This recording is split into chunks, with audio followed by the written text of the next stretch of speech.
欢迎来到新闻频道，明星们很高兴您订阅了该频道。赵露思、陈哲远带你重温年少时的暗恋，偷偷藏不住，点燃少女心。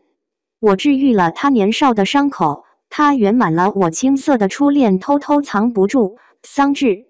，14岁的少女意外在哥哥的书房中见到了坐在书桌背向着门的19岁少年。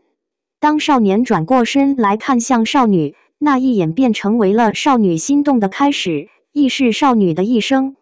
年龄差引发的争议，却也成为了偷偷藏不住最大的看点。但是年龄差到底错在哪里呢？为什么喜欢比自己小好几岁的人就是恋童癖？喜欢比自己大好几岁的人就是恋父恋母情节？无论是贪图美好的皮囊，或是感受到灵魂的共鸣，都是情感上最真实的表现，这有什么不对呢？而且网络上的评论有些夸大其词了，剧中根本没有鼓励早恋，也没有颠覆三观的剧情。段嘉许的怦然心动是必然不是偶然。很多人在讨论段嘉许是什么时候喜欢上桑稚的，在剧版中大概是在跨年时，段嘉许跟桑稚在餐厅吃饭，突然被江颖闹事泼段嘉许水，桑稚反泼回去挡在段嘉许身前，带着段嘉许离开餐厅，帮他擦干净脸上的水，然后坚定地告诉段嘉许这不是他的错。然后段嘉许看着桑稚的眼神多了几分复杂的情愫，心动也从此开始。不过说真的，赵露思这段的表现挺让我出戏，虽然她挡在段嘉许前面，但总是觉得有那么点刻意跟让人出戏。小说的整体铺陈第36章就顺很多，气势也营造出来。在作者细腻的笔触下，桑稚真的是把母鸡护犊那种霸气都发挥得淋漓尽致。而段嘉许对桑稚心态的变化，剧版中的段嘉许也是有点缺乏层次的，有点可惜，只能说陈哲远帅归帅，演技还是有待磨练。致星星告白，星星里写的是我年少时最诚挚的心。我最喜欢的是桑稚飞到颐和，拿着星星跟段嘉许告白的那段，这段也是被称为名场面之一，他也觉得担当得起。如果只是单看小说，可能不会那么有感觉，但是剧版的赵露思真的是把那种从小就喜欢一个人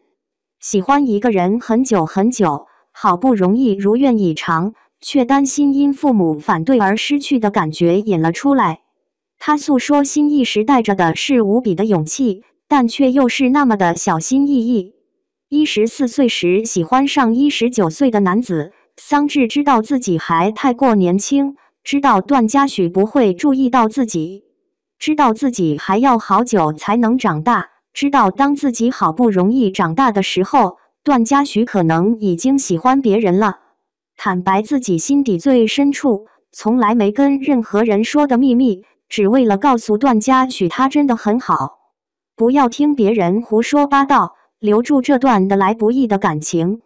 那样的心理我虽然不能算完全了解，但某种程度上也算是有点共鸣吧。但更多的还是因为从第1集开始看着桑稚和段嘉许间的故事，如沐春风，春风的背后是难以言喻的委屈。对于段嘉许为什么在桑稚小时候对他那么好的解释，大概是因为在他家面临巨变时，只有好兄弟桑延和他的父母对段嘉许伸出援手，这点也是在小说中才看得出端倪。段嘉许当时没有任何亲戚愿意帮他们一起度过难关，走投无路下，段嘉许才试着向这个认识没多久的同学开口借钱，所以他感激这家人，对于这个妹妹也特别照顾，也从中获得一点亲情。至于他很会撩，除了本性之外，另一部分也是因为他必须要保持着温和的微笑，对什么人都是这样，因为他没有权利生气。因为高中时江颖辱骂他母亲，把段嘉许推下楼梯，段嘉许要求道歉，结果老师赶来时发现他在凶江颖，要求对嘉许道歉。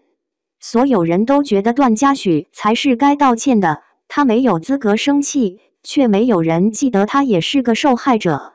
失去了原本美好的家庭生活，硬生生地背上不属于自己的黑锅。